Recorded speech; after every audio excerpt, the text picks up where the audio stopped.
Welcome back, pro wrestling fans. Welcome back, IWC. It's me. It's me. It's the G.O.C. coming to you live to tape 25 feet below the surface of the earth here at Chaos Corner. Fans, sit back and relax and enjoy this day in pro wrestling history for October 16th. This will be a new series that I will be attempting to start as of today, October 16th, 2023. Now, you know, here on the channel, here on the network, if you will, almost 2,500 videos covering the history of wrestling, retro reviews, the current product such as AEW and the WWE, and of course, my home at Paradise Alley Pro Wrestling. Also, here on this channel, all the matches and superstars and young lions and champions and veterans that I've been involved with and been in the ring with under my managerial career, whether it was against me or for me, and of course, all the events and all the stars that were on the same shows as the Guardian of Chaos. You're going to find it a unique channel, a unique view, and a unique listen. One man, unscripted, unedited, raw dog for you, the fans. No paywalls, no super chats, no PayPal, Venmo, or anything of that sort, or even a Patreon. Not yet. We're coming close to 1,000 subscribers where we can go live for you, the fans. With that being said, follow me on all social media platforms, especially here on Guardian of Chaos, the YouTube channel. On Instagram, it's the Guardian of Chaos. On X, aka Twitter, it's at Big Daddy G.O.C.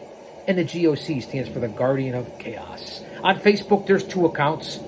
J Brony, that's right, J Brony, and Prodigio Fidelis El Guardian. Follow me on Gitter, Gab, Truth Social, Rumble, where I will be starting Chaos Corner over on the Rumble channel.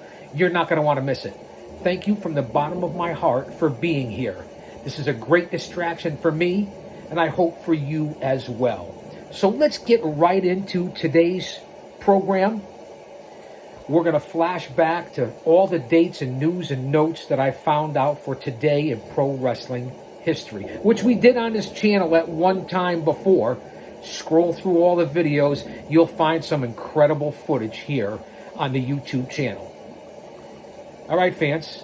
Hold on one second. This will be, again, as I said, today in history, it will be a short episode of Chaos Corner. I have to be hydrated. You guys know that I'm in training, right? I'm coming up on the big 6-0, man. And feeling and looking good. Shout out, obviously, to our Lord and Savior, Jesus Christ. Because Jesus Christ is coming back soon. Don't be caught dead without him. Tomorrow is not guaranteed for any of us. Stay aware, situational awareness, head on a swivel in these crazy times. Protect your family and friends. Be righteous and the best person that you can be. That's my little PSA that comes from the bottom of my heart. Cheers. Whether you're drinking coffee, tea, whatever beverage you choose to happen, I'm going to hydrate with the lemon water. Stand by.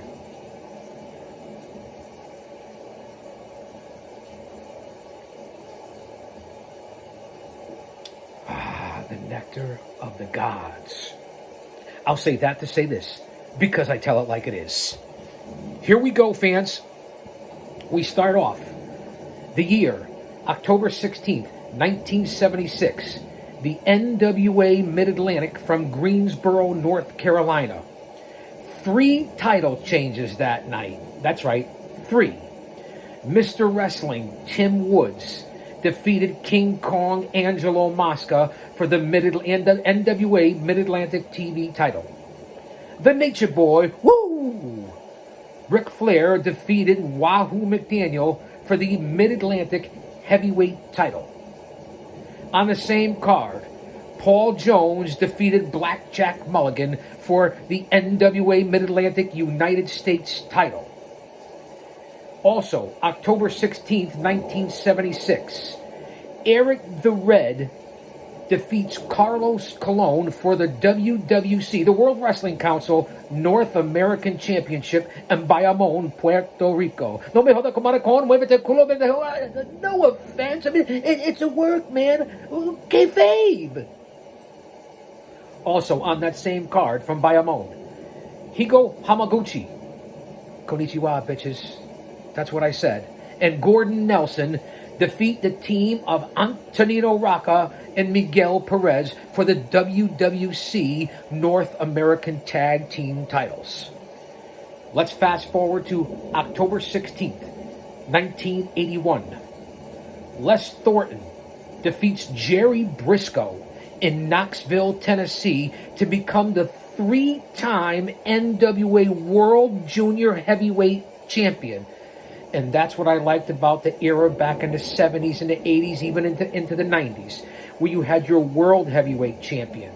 You had your World Junior Heavyweight Champion, broken up into weight classes, so where a 180 or 190 pound guy isn't grappling a 250 pounder for the heavyweight title. Doesn't make sense here in 2023. That's my opinion. I'm just telling you, with my over 50 years as being a fan. That's right, a fan first, an agent, a scout, a historian, countless hours of studying videotape, a smark, a mark, that's right, I said it, a mark. And then, of course, my over 30 years in the pro wrestling business, aka industry, as a pro wrestling manager. Over 25, 30 WWE Hall of Famers in my corner. Let that sink in.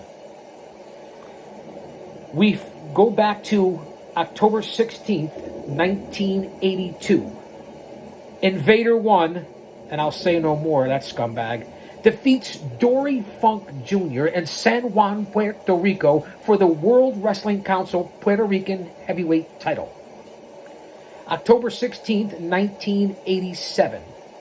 Nelson Royal was awarded the NWA World Junior Heavyweight title. And you know that Nelson Royal was a four-time champion. And again, back in the day, the junior heavyweight titles for the world championships, whether it be Les Thornton, Nelson Royal, Danny Hodge, unbelievable grapplers in the light heavyweight classes. That's how it should be. Again, that's just my opinion as an OG. Now, he became the four-time champion, Nelson Royal, because Lasertron at that point, hold it, wait for it, had left the company. And Lasertron, if you don't know, was the legendary Hector Guerrero from the Guerrero family. 1987, the Sheep Herders. Luke and Butch, that's right, not the Bushwhackers that we went on to know, the Sheep Herders, the vicious Sheep Herders, defeated the Lightning Express, comprised of Brad Armstrong and Tim Horner, for the UWF Tag Team titles in Kansas City, Missouri. Now, here's a sidebar, a note. The Sheep Herders would be the last UWF Tag Team champions. The company ended up being bought or absorbed, whatever you want to call it, into Jim Crockett Promotions there in 1987. October 16th, 1988. The Batten twins, Brad and Bart Batten, defeat the legendary team of Chicky and Ron Starr for the World Wrestling Council Tag Team titles in Caguas, Puerto Rico. 1995, the beginning of the Monday Night Wars. WWF on October 16th, 1995, garnered a 2.6 rating compared to WCW World Championship Wrestling at 2.2. Both these numbers blow away the current product, except for maybe the occasional SmackDown. And this was on the beginning as the ratings rose, because people are so unbelievably concerned about the ratings as it went up to 3, 4, and 5 million a night for each show. Go back and do your due diligence during the WWF WCW Monday Night Wars as compared to AEW, who can barely break a million and haven't in quite some time. Same thing with WWE NXT, as well as Monday Night Raw, who can't even draw 2 million is in the middle to low ones, just throwing out what you guys put out there. This is all knowledge and relevance that you can research your own. And, the occasional Fox SmackDown will get a little over 2 million. And so let that marinate as far as the ratings. This is 1995. Let's continue with October 16th in pro wrestling history. Fast forward to October 16th, 1997.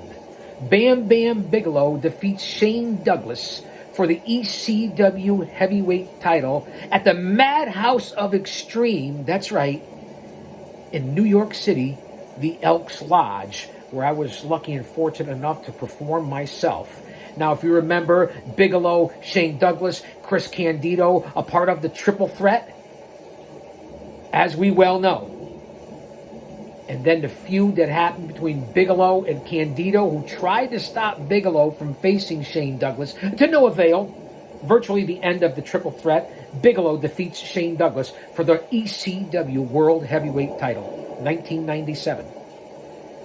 October 16th, 2000. Lord William Steven Regal defeats Al Snow. Everybody wants a little bit ahead, right? Al Snow? For the WWF European Heavyweight title in Detroit, Michigan.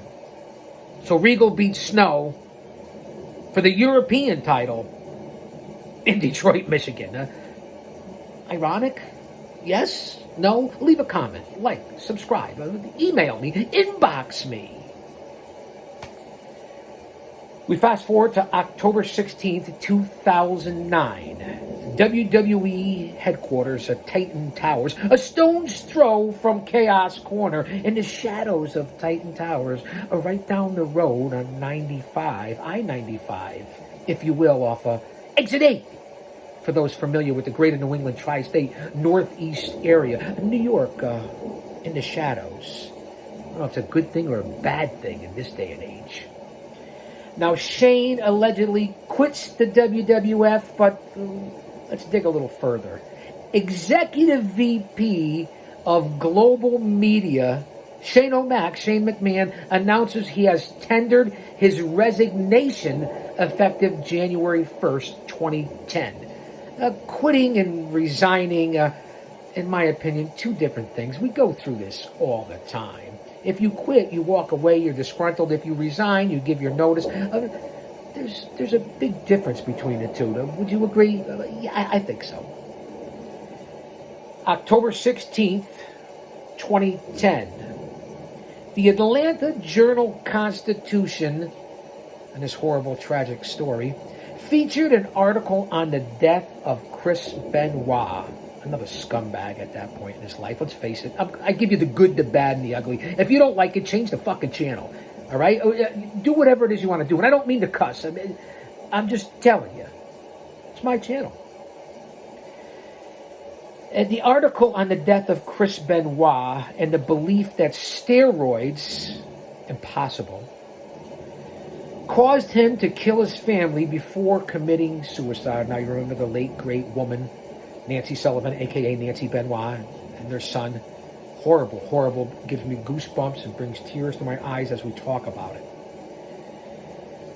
Benoit's father, I believe his first name was Michael, I'm not sure, don't quote me, stated that his belief on what happened was that the brain damage from years of physical abuse was the cause of his mental issues at the end of his life. Stated in the Sports Legacy Institute, a statement from them, that the Sports Legacy Institute, as I just said, I'm repeating here, examined his brain. They said it was the worst damage they have ever seen from anyone from chronic, traumatic, and if I can get this right, encephalopathy. Encephalopathy. I think I said that right the first time. It's the worst case they've ever seen, and the worst case they've ever seen as it comes to damage to the brain stem. Let that marinate. Family doctor Phil Aston, another scumbag, was sentenced to prison for his role in prescriptions to Chris Benoit. But allegedly, drug abuse or any drugs was not a contributor in this case. You be the judge. All the information is out there. Again, this is October 16th, 2010.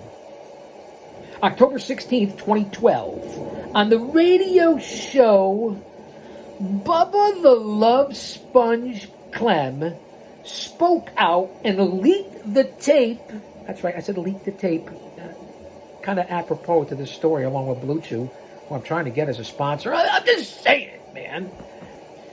He leaked the tape against Hulk Hogan. And then Hogan filed the lawsuit. Let me follow up on it. You guys know what I'm talking about. Brought against Bubba the Love Sponge, as he alleges Clem filmed Bubba the Love Sponge Clem. Clam. That's his name. That he filmed Hogan having sex with his ex-wife, Heather, Love Sponge's ex-wife, so they can in turn try to blackmail Hogan, was the story. If you go to Gawker and all that stuff, Hogan won that case. One of the few, maybe truths that Hogan has said, because we know that he has turned out to spit a yarn or two, let's just say. I'm just stating the facts, fans. That's October 16th, 2012. We continue forward to October 16th in 2012 as well, when Kofi Kingston defeated The Miz to win the WWE Intercontinental title in Memphis, Tennessee. Also, October 16th, 2012, legendary luchador Hector Garza announced he had pulmonary cancer and retires. It would be less than a year that Garza would pass away in May of 2013. Fans, that's the episode here of Chaos Corner. This day, October 16th, in pro wrestling history. I'm going to try to come back on a daily basis, pending on time schedules and commitments, and be consistent, or at least semi-consistent, with this day or this week, depending on how it goes, in pro wrestling history. So I'll say that to say this, because I tell it like it is. Don't you dare miss it, and come on back to Chaos Corner.